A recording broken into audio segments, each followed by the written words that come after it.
I V M. भाई हम हिंदुस्तानियों को बतियाना बड़ा पसंद है। बंगाली में अड्डा, उड़िया में खोटी, कन्नड़ा में हरटे और हिंदी में पुलियाबाजी। इस कला के लिए हमारी हर भाषा में एक शब्द है। तो प्रणय और मैं तो अक्सर मिलकर पुलियाबाजी करते ही रहते हैं। हमने सोचा कि आपको भी इसमें शामिल कर लिया जाए। तो आइए प्रणय और सौरभ के साथ करते हैं पुलियाबाजी। हे प्रणय, क्या हाल है? बस सौरभ, मजे में। तो प्रणय, आज बीच में हालिया फिर से बिहार की जो नशाबंदी की नीतियां थोड़े न्यूज में थी, और हमने इधर उधर करके कभी कभार उसका मेंशन किया है। लेकिन आज जरा ये इस नीति पे ही एक तरीके का डिस्कशन करते हैं ना। मतलब पिछले, जिसको कहना चाहिए आधुनिक काल में, मतलब बहुत पहले तो गुजरात में बहुत समय से नशाबंदी है ही हिंदुस्तान में। उससे पहले बॉम्बे स्टेट में भी थी, जब वो कंबाइंड स्टेट हुआ करती थी, फिर हट गई वगैरह। लेकिन आज की जनरेशन ने यही एक बिहार की नशाबंदी जो है उसी का अनुभव किया है। और उससे पहले दुनिया में और देशों में बहुत हुई है, यूएस में हुई है, रशिया में हुई है, यूरोप में बहुत लोगों ने ये ट्राई किया है। तो ये बिहार की नशाबंदी में क्या खास बात है, और इतने सारे देशों और राज्यों में ये नीति को मुंह की खानी पड़ी है, उसके बावजूद बिहार में उन्होंने क्या सोच करके सोचा कि इस बार तो हम ठीक कर देंगे। हाँ, तो सौरभ, वैसे ये नशाबंदी का जो डिबेट है, ये 100 साल पुराना है। मतलब हम्म। आयरलैंड, शायद नॉर्वे, फिनलैंड, रशिया, सब देशों में 1990s, 1919, 1920 उस काल में ये नीतियां थी। तो ये 100 साल बाद हम लोग इसकी बात कर रहे हैं, और उन सब जगहों पर अब उसे हटा दिया गया है। तो ये रशिया में हुआ था, फिर जैसा आपने कहा अमेरिका में 13 साल के लिए थी, 1920 से 1933 तक। भारत में आंध्र प्रदेश में थी अभी हालिया 1990 के हाँ। दशक में, और तब उन्होंने भी उसे निकाल दिया। लेकिन फिर भी अब भारत में शायद 3 राज्य है जहां पर अभी भी नशाबंदी है, और बिहार उनमें से एक है। तो ये नशाबंदी एक कॉमन सॉल्यूशन लाया जाता है सरकारों के द्वारा, कि कहते हैं कि अल्कोहलिज्म है। मतलब बहुत लोग हैं अल्कोहलिज्म की वजह से जिन्हें फैमिलीज पर बुरा असर पड़ता है, या फिर डोमेस्टिक वायलेंस, घरेलू हिंसा बहुत होती है, और इसी वजह से उसका निजात और उसका सॉल्यूशन यही है कि अल्कोहल को ही बंद कर दो, ऐसा लोगों को लगता है। और इसमें कुछ कॉजेलिटी वगैरह तो प्रूव नहीं है, ऐसा नहीं पता कि कारण घरेलू हिंसा का अल्कोहल है, ऐसा किसी ने प्रूव नहीं किया है। लेकिन ऐसा कोरिलेशन है कि ऐसा पता है लोगों को कि जहां पर अल्कोहल ज्यादा लोग पीते हैं, वहां पर घरेलू हिंसा भी होती है। तो इस वजह से सरकार ने सोचा, बिहार सरकार ने 6 साल पहले सोचा था कि अल्कोहल को ही बैन कर देंगे, और उस वजह से उन्होंने पॉलिसी लाई। एक्चुअली उसके पहले भी 2008-9 से ही सरकार कंट्रोल करने लगी थी। तो 2008-9 में बिहार सरकार ने पूरा नेशनलाइज कर दिया था लिकर सप्लाई, जैसा काफी दूसरे राज्यों में भी होता है। और फिर 2016 के आसपास उन्होंने पूरी तरीके से बैन ही कर दिया, और सब कुछ बैन है बिहार में। सेल, मैन्युफैक्चरिंग, डिस्ट्रीब्यूशन, कंजम्पशन, सब अपराध हैं, और आपको जेल हो सकती है उस वजह से। तो ये लॉ लाया 2016 में। और जेल बहुत लोगों को होती है।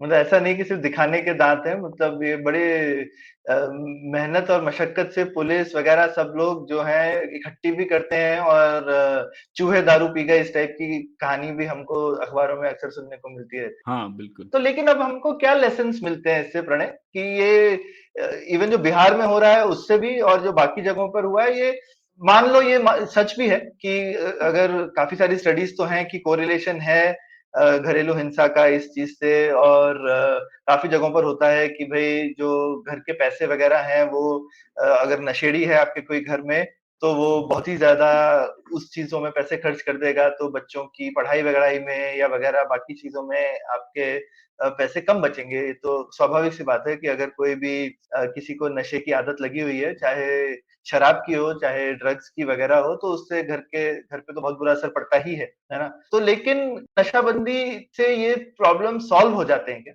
हाँ, बिल्कुल सौरभ, आपने सही कहा। इसमें जो है प्रॉब्लम डेफिनिशन सही है कि शायद अल्कोहलिज्म, नशे से मुक्ति ज़रूरी है, उसके लिए पॉलिसीज़ होती हैं। लेकिन अगर उसका सॉल्यूशन नशाबंदी हो तो उससे कुछ भी सॉल्व नहीं होता, और इसके कई उदाहरण हैं। इसीलिए तो कितने ही देशों ने ये ट्राई किया है और वो फेल हो चुके हैं, और उसके बाद उन्होंने वो पॉलिसी डिस्कार्ड कर दी है। लेकिन फिर भी सरकार को लगता है कि ये सबसे अच्छा तरीका है, ना रहेगी बाँस ना बजेगी बाँसुरी टाइप का सॉल्यूशन है, अल्कोहल ही बैन कर दो और उससे घरेलू हिंसा कम हो जाएगी। लेकिन घरेलू हिंसा के बहुत ज़्यादा कारण है ना सौरभ, घरेलू हिंसा बिल्कुल। तो कई वजह से होती है। और जैसा आपने कहा कि ठीक है, लोग भी पैसा खर्च करते हैं अल्कोहल वगैरह पे, तो अगर आप अल्कोहल बैन कर देंगे, ऐसा नहीं है कि ना कि लोग अल्कोहल पीना छोड़ देंगे। लोग हुँ, अलग तरीके से अल्कोहल पिएँगे, इल्लीगली पिएँगे, बल्कि उससे तो और खराब नुकसान होता है, क्योंकि ज़हरीली शराब लोग पीने लगते हैं और उसकी वजह से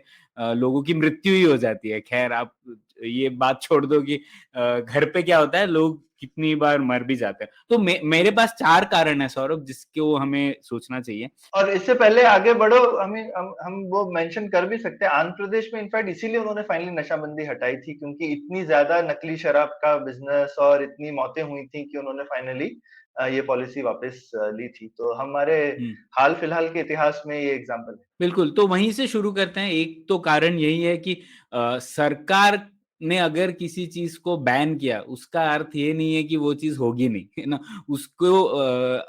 उसको एक्चुअली बैन करने के लिए आपके पास उतनी सारी कैपेसिटी चाहिए, उतने सारा फ़ोर्स चाहिए।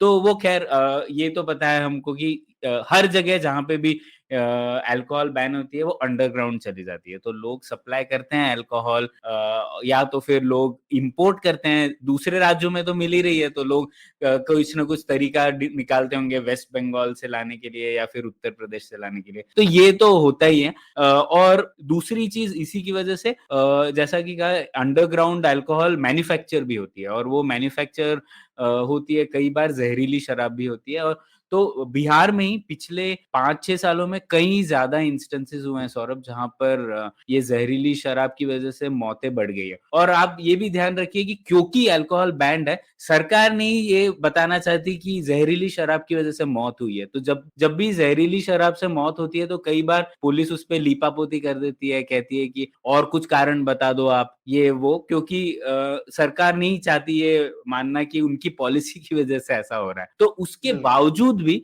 आप गूगल करके देख लीजिए, करीबन हर एक साल आपको केस मिलेंगे कि 40 लोग, 30 लोग मर गए ज़हरीली शराब कंज़्यूम करने की वज़ह से। तो इसका सीधा-सीधा ज़िम्मेदार तो राज्य है ना, राज्य और सरकार है। लेकिन सरकार ये नहीं मानती कि उनकी वज़ह से ये हुआ है। वो इनफैक्ट पॉलिटिशियंस ने कहा भी है कि अगर आप पियोगे तो आप मरोगे, ऐसा एक राजनेता ने कहा भी है बिहार में। तो उन्होंने हुँ, अपने हाथ धो लिए इससे, और ये नहीं मान रहे हाँ। कि नशाबंदी की नीति की वजह से ऐसा हो रहा है। तो एक तो ये हुँ। कारण। या तो वो पहले ही दू मान लेते ना कि अगर आप पियो तो आप मरो, तो फिर हमको ठीक वाली पी के मरने दो।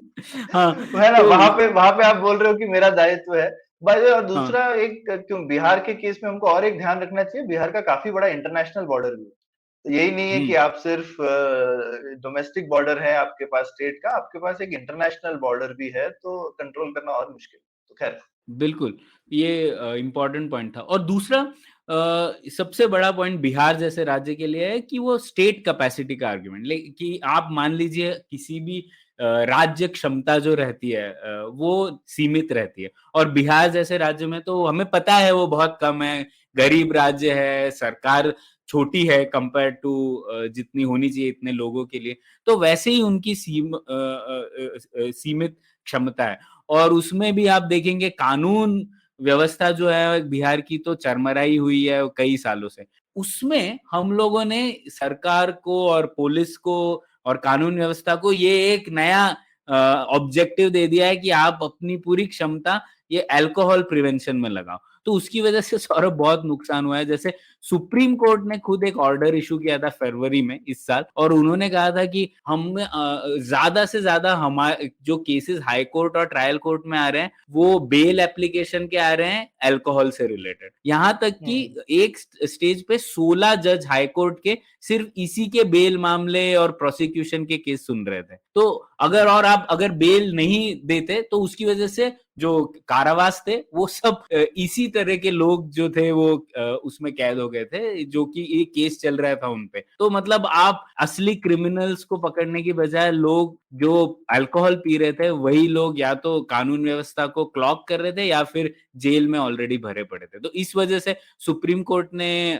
बिहार सरकार को कहा कि भाई कुछ करो, नहीं तो ये तो प्रॉब्लम होने वाला है आपको। और तो खैर उन्होंने उसमें और भी बदलाव किए जो हम बाद में डिस्कस कर सकते हैं, लेकिन ये दूसरा कारण है ना। तो कैपेसिटी आप उसमें लगा रहे हो जहां पर कि शायद जरूरी नहीं है, और आपकी सीमा को और भी आप प्रॉब्लम दे रहे हो। आप शायद और उस कैपेसिटी से और कुछ कर सकते थे, बेहतर कानून व्यवस्था ला सकते थे, लेकिन नहीं, आपको इस पर ध्यान लगाना है। तो ये दूसरा कारण। तीसरा, और ये बिहार जैसे राज्य के लिए और भी महत्वपूर्ण है, रेवेन्यू का। ये एकदम प्राथमिक कारण नहीं हो सकता, लेकिन बिहार जैसे राज्य के लिए महत्व रखता है। तो जैसे हम लोगों को पता है 2014-15 के अराउंड जब उन्होंने नेशनलाइज कर दिया था अल्कोहल, उसमें भी करीबन 4-5 हजार करोड़ प्रति साल की आमदनी होती थी बिहार जैसे राज्य के लिए। काफी डिसेंट सम है, उनके टैक्स रेवेन्यू का इम्पोर्टेंट आइटम था। तो वो उन्होंने बंद कर दिया। तो इसकी बजाय कि आप उस जो आमदनी है उससे आप घरेलू हिंसा के अगेंस्ट कोई पॉलिसीज बनाओ, या फिर एनफोर्समेंट लाओ, या फिर जो नशेड़ी लोग हैं उनका रिहेबिलिटेशन करो, वो सब करने की बजाय वो रेवेन्यू स्ट्रीम ही बंद हो गई। और ये अंबेडकर के ने भी लिखा था इसके अगेंस्ट, सौरभ, हम लोगों ने एक एपिसोड किया था उनके मैनिफेस्टो में। उन्होंने भी कहा था कि ये इस तरीके की नीति नहीं करनी चाहिए, इससे अच्छा है कि आप जो पैसा आ रहा है उससे आप गरीबी हटाओ वगैरह वगैरह, कई काम कर सकते हो अल्कोहल की से जो पैसा आता है। तो ये अंबेडकर तीसरा ने स्पेसिफिकली बोला था कि कुछ लोगों के नशे को सुधारने के लिए पूरा का पूरा समाज क्यों अपने पैसे खर्च करे। बिल्कुल, हाँ, हाँ, पूरा का पूरा समाज को नुकसान क्यों पहुंचाएं हम। तो ठीक है, ये हाँ। तीसरा कारण। और चौथा, सौरभ, एक नैतिक कारण भी है, क्योंकि आप देखेंगे अगर ये एक विक्टिमलेस क्राइम है ना, मतलब क्या कहेंगे इसे, बेगुनहगार जुर्म है ना। इसमें कोई ऐसा नहीं है कि एक कोई गुनहगार है, मैं अल्कोहल पी रहा हूँ और मेरी मर्जी है। तो उस लॉजिक से हम लोग देखें तो ये विक्टिमलेस क्राइम को जब हम लोग बैन करते हैं तो उससे कई चीजें होती है। एक तो सिस्टम अंडरग्राउंड जाता है। जब सिस्टम अंडरग्राउंड जाता है तो कुछ लोग हैं जो इसका फायदा उठाते हैं और अंडरग्राउंड ये बिजनेस चलाते हैं। अब अंडरग्राउंड बिजनेस चलाने के लिए वो पुलिस को घूस देते हैं, रिश्वत देते हैं, तो उसमें सिस्टम भी पूरा और करप्ट होता है।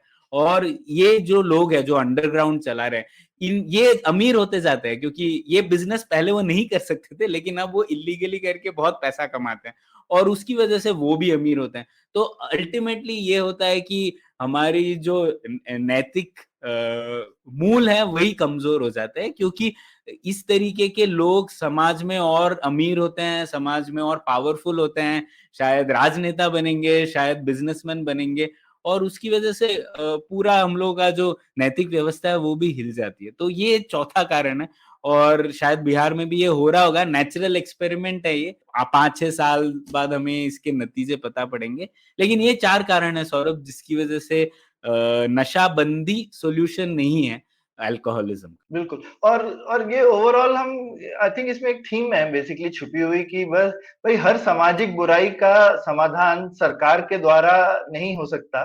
कि हम मान सकते हैं कि भाई ठीक है, ये अगर कोई बहुत ज्यादा नशेड़ी है तो ये तो सामाजिक बुराई है, थोड़ा बहुत पी रहे हैं आप और उससे आपकी खुद की चीजों पे असर नहीं पड़ रहा है तो अलग बात है। लेकिन अगर आप पे असर पड़ता है, आपकी फैमिली पे असर पड़ रहा है, तो बिल्कुल ये एक सामाजिक बुराई है। लेकिन हर सामाजिक बुराई का समाधान ये नहीं है कि उसको हम क्राइम डिक्लेयर कर दें, है ना? हर सामाजिक बुराई क्राइम, जैसे आप बोल सकते हैं कल को झूठ बोलना भी बुरी बात है, लेकिन अब झूठ हाँ, बोलने को आप क्रिमिनल ऑफेंस कर दें, तो फिर तो गड़बड़ हो जाएगी, ठीक है? तो हाँ, उसके लिए हम अलग-अलग तरीकों से ये सामाजिक बुराइयों को हम अलग-अलग तरह से सॉल्व करते हैं। आप बोल सकते हैं कि भई छोटे बच्चों को के लिए बहुत सारी सुविधाएँ होनी चाहिए। अगर छोटे बच्चों को ठीक से आपका समाज नहीं ट्रीट करता है, तो ये भी एक सामाजिक बुराई है। पर उसके लिए हम उन चीज़ों को, कुछ चीज़ें क्राइम होती हैं अगर वायलेंस वगैरह हो जाए, लेकिन बाकी चीज़ों के लिए हम और चीज़ें करते हैं कि भई उनको हम स्कूलों में खाना देते हैं, स्कूल में मुफ्त पढ़ाई देते हैं, उनके लिए अनाथालय बनवाते हैं, बहुत कुछ करते हैं। तो अलग-अलग तरीके हैं हम नशा निवारण केंद्र बनवा सकते हैं अगर नशे की बहुत दिक्कत हो रही है, एजुकेशन प्रोग्राम्स कर सकते हैं। बहुत कुछ सरकार के पास है जिसका समाधान एजुकेशन और समझाने में है, ना कि चीज को सिर्फ अपना, जिसको कहते हैं ना, सबसे बड़ा डंडा उठा करके रख दिया। सरकार के पास में एक ही डंडा है और आप एक जगह लगा रहे हैं तो दूसरी जगह नहीं लगा पा रहे हैं। जैसा तुमने बोला कि आप क्षमता एक जगह लगाएंगे तो दूसरी जगह नहीं लगा पाएंगे।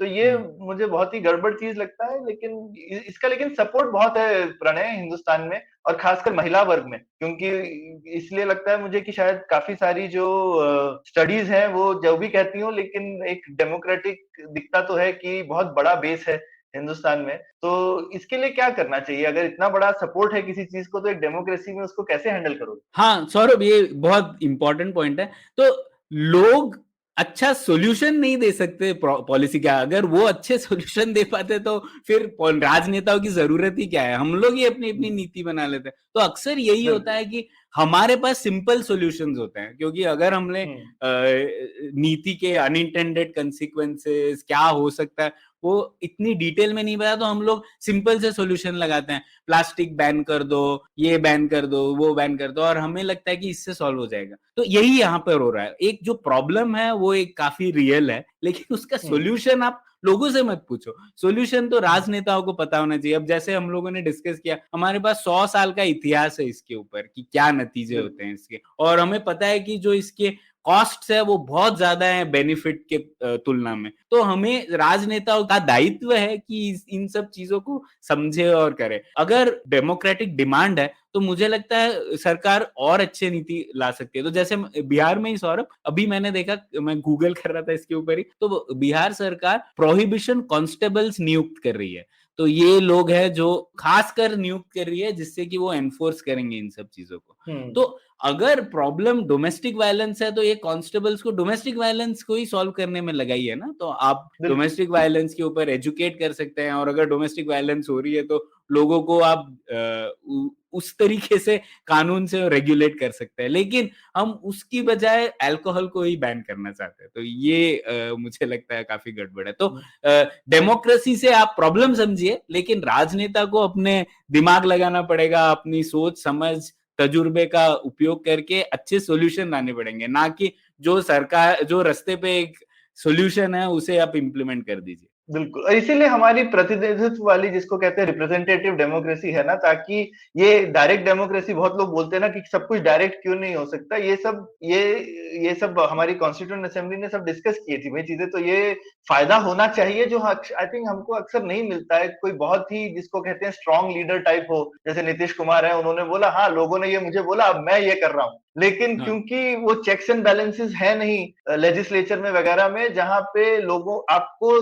सारे राजनेताओं को डिस्कस करके और उनको मना करके इन चीजों को सुलझाना और अपनाना पड़े इन नीतियों को, तो ये अपने आप सॉल्व होंगी। तो ये एक फायदा है रिप्रेजेंटेटिव डेमोक्रेसी का। आई होप हमारे लिसनर्स जो हैं वो इसको एज एग्जांपल ले सकते हैं, क्योंकि रिप्रेजेंटेटिव डेमोक्रेसी को गाली बहुत पड़ती है पर हम उसके फायदे नहीं देखते हैं, कि उसके ये फायदे हैं कि गलत काम करने मुश्किल होते हैं, और जहां जहां हम उनके शॉर्टकट लेते हैं हमको दिखता है कि क्या गड़बड़े हो रही। तो ये एक मेरे ख्याल से बहुत इंपॉर्टेंट चीज तुमने बोली प्रणय। तो बहुत बहुत मजा आया आज की डिस्कशन में। और अपने लिसनर्स जो हैं हमारे बताएं कमेंट्स में आपको क्या लगता है, नशाबंदी कारगर, हमारी आप डिस्कशन से सहमत हैं कि नहीं, कि ये कारगर नीति नहीं है, और अगर नहीं है तो बताइए क्यों, और अगर आपके पास और कोई सुझाव है तो जरूर लिखिए। और अब के लिए धन्यवाद। उम्मीद है आपको भी मजा आया। यह पॉडकास्ट संभव हो पाया है तक्षशिला इंस्टीट्यूशन के सपोर्ट के कारण। तक्षशिला पब्लिक पॉलिसी में शिक्षा और अनुसंधान के लिए स्थापित एक स्वतंत्र संस्था है। आप दुनिया के किसी भी कोने में हो, आपकी उम्र कुछ भी हो, अगर आप पब्लिक पॉलिसी, विदेश नीति या टेक्नोलॉजी गवर्नेंस में रुचि रखते हैं तो तक्षशिला की वेबसाइट takshashila.org.in पर उनके कोर्सेज को जरूर चेक कीजिए। और अगर आप पुलियाबाजी में शामिल होना चाहते हैं तो हमसे कनेक्ट कीजिए puliyabazi@gmail.com पर, या फिर @puliyabazi ट्विटर पर। शुक्रिया।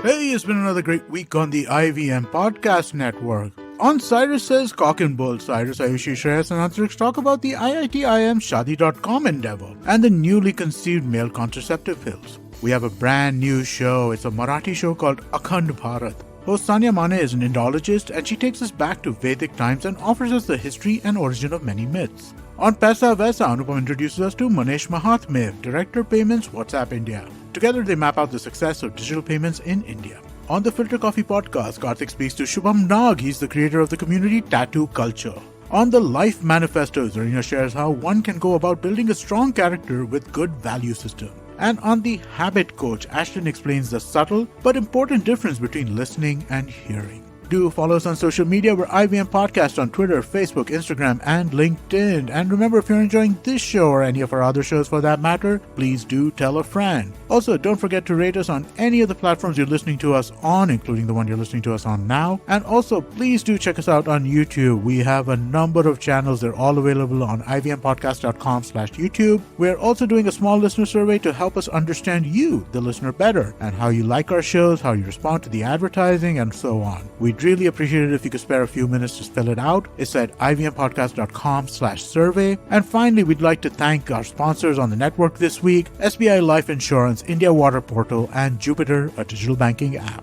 Thank you so much for making this possible. Habits? Routines? How exactly do they help us get better? Well, to simplify it for you, tune in to the Habit Coach podcast. I am Ashton Doctor, and I'm going to be here to help you get better daily with some simple, easy to do habits that you can easily adapt to your life. So tune in to the Habit Coach podcast from Monday to Friday, because I believe that awesome lives start with awesome habits.